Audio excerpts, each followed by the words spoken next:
curricular. Vaya. ¿Se te entregan premios o no? Vamos a ello, pero antes... Bien, ¿no? Vinga. Vamos, mira, un meridià, espera. Un 59, 41. Som-hi, entrem, dins.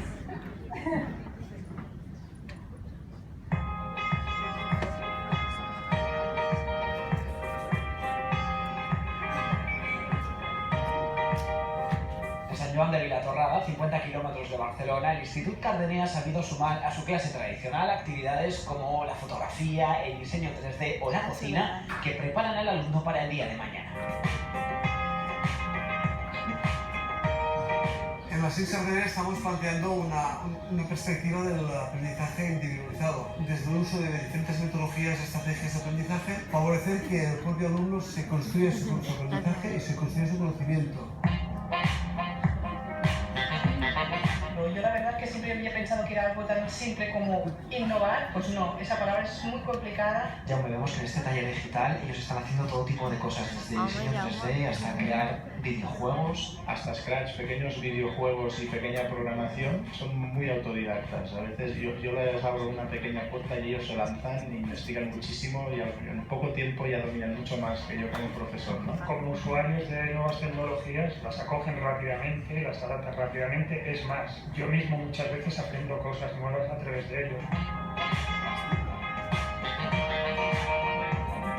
Hacemos pequeñas cápsulas, por ejemplo, un día puedo empezar la clase explicando tienda online, pero luego me interesa más que se especialicen en lo que les gusta. Alex, vemos que tú eres uno de los que mejor se le da el diseño 3D, ¿verdad? Sí. ¿Qué es lo que estáis haciendo? Bueno, al principio queríamos hacer una persona, pero como es bastante difícil porque tienes que medir muchas cosas de anatomía, al final ha salido esto y estamos viendo cómo hacerlo para que quede mejor. Desde mi punto de vista es un elemento más que ayuda en la formación, una herramienta que hasta ahora no estaba tan presente, pero que cada vez está más presente en nuestra vida cotidiana. Yolanda, vemos que estáis trabajando en una de las partes fundamentales de vuestro trabajo diario, que es uno de los proyectos. Es un cortometraje dentro de un lenguaje que es fotografía. Y en este caso, pues, hemos decidido que trabajen en grupo y que tengan unas fases de organización previas y que lo hagan mediante un cortometraje de cine mudo. Julia, eres nuestra competencia, ya tenemos que estáis grabando un corto. Estamos haciendo para hacer como que unos chicos van a una fiesta de aniversario y se les pasa cosas que no esperaban. A través de un trabajo como este aprendes diferentes dinámicas, diferentes disciplinas y ahí divirtiéndose. Exacto, es asociar la diversión al aprendizaje, es una de los binomios básicos. En las clases que ellos reciben diariamente, este es uno de los elementos fundamentales del colegio, es la cuina, la cocina, donde una profesora les enseña aspectos importantes en la cocina y también en la alimentación.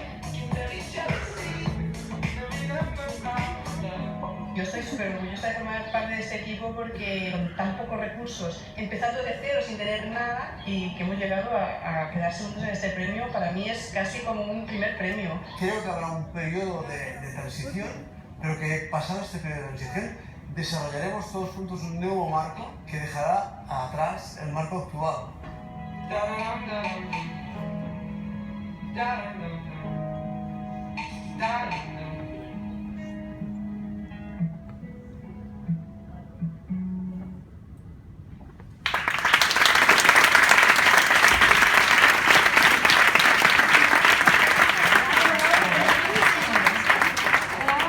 Bona pinta o SINS Cardener.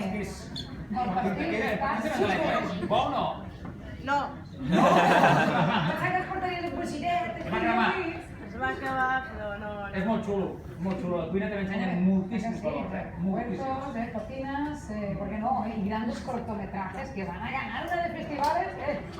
Tú vigila nuestro trabajo. Tú vigila de está cerca vigilando. SINS Cardener. He visto buenos presentadores entre el público, Presentadores, actores, de todos, grandes profesionales de la tecnología digital. Y vamos a hacer entrega de este premio, por eso nos va a acompañar al escenario este tan amable Gil Ariso, alcalde de Sant Joan de Vilatorrada.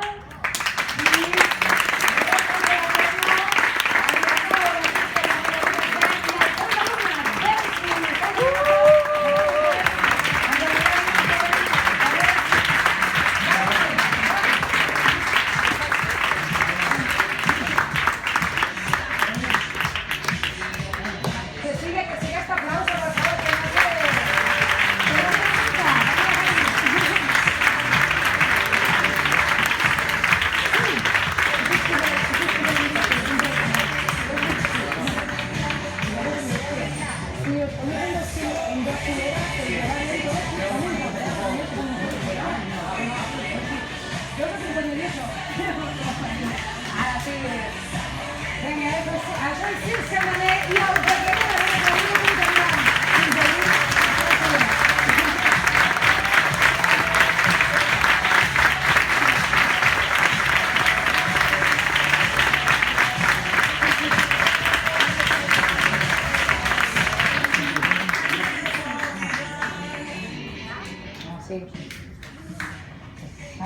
Mister Zet, de les coordenades, enhorabona. Bé, arribat a aquest punt, em queden només dues quantes paraules que penso que hauríem de reflectir tot el que ha sigut el recorregut que hem passat fins aquí, no?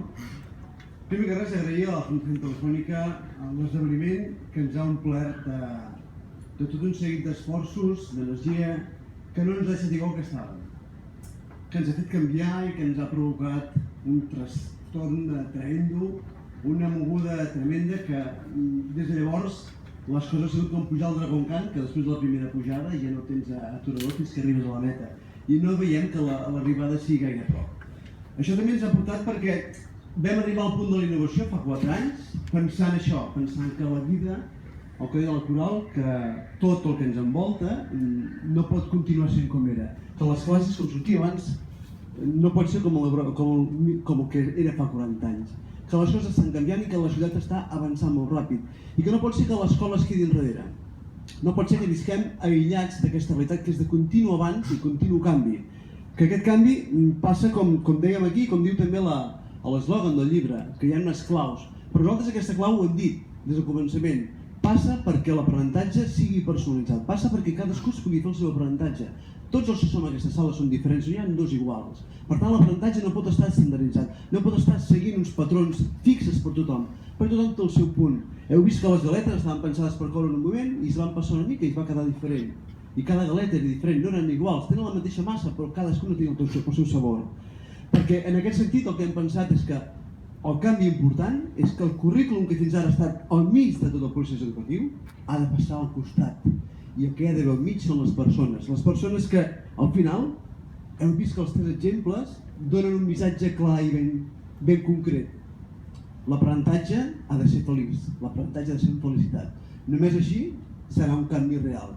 I ahir deia, ells són el futur, avui et puc dir, no són el futur, són el present.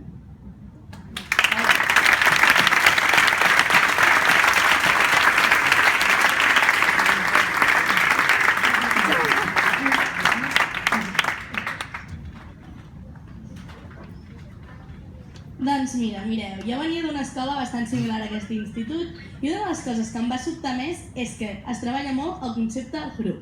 I com es reforçava això? Amb 2 tutories, la individual i la grupal. Ah, ja me'n recordo. La grupal és aquella que solucionem conflictes en la classe. Donem consells a altres companys i ens sentim escoltats a l'hora de donar noves propostes per la millora de l'institut. Exacte, i la individual és on tenim un moment de reflexió on cada alumne valora el seu comportament i es posa una nota, però també tenim una ajuda personal i un moment de contrast amb la tutora i el grup. I us en recordeu com funcionaven les habilitats? Sí, mira, les habilitats són reptes personals que ens ajuden a comunicar-nos i a entendre el món que ens envolta. També dia a dia elaborem el nostre glosari, que és un diccionari personal, i també fem la nostra llibreta de punts.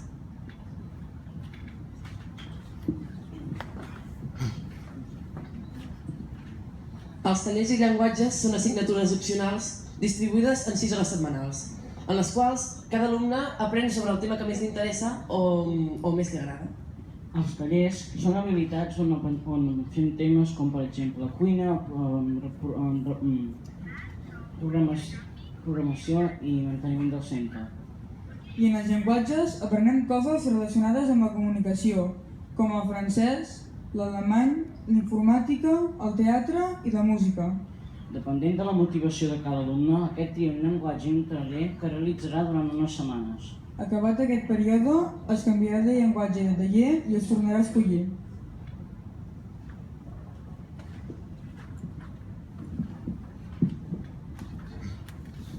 Projectes és una matèria que fomenta la col·laboració i la creativitat entre els alumnes. En què consisteix aquesta matèria? Consisteix en realitzar treballs d'investigació que tenen una part més lúdica i manipulativa que fa que aprendre no es faci tan pesat. A part dels projectes també trobem els itineraris, que es troben només a quart de l'ESO, que són un grup d'assignatures optatives que ens ajuden a orientar-nos cap a les diferents sortides que trobem després de l'ESO i consisteix en agafar una sèrie d'assignatures i experimentar un bon aprenentatge. I quins itineraris hi ha? Pots escollir entre matèries de modalitat científica, econòmica, tecnològica i humanístic. I no ens podem oblidar que ens proporcionen un aprenentatge de llengües com l'alemany, el francès i el llatí. Els itineraris tenen coherència amb els projectes treballats durant els cursos anteriors. Són la continuació entre el que fem fins a tercer amb el que farem posteriorment. Futur. Cooperació. Diligent. Autonomia. Equip. Respecte. Reflexió. Personalització. Tecnologia. Motivació. Xarxa, família, professor, alumne, societat.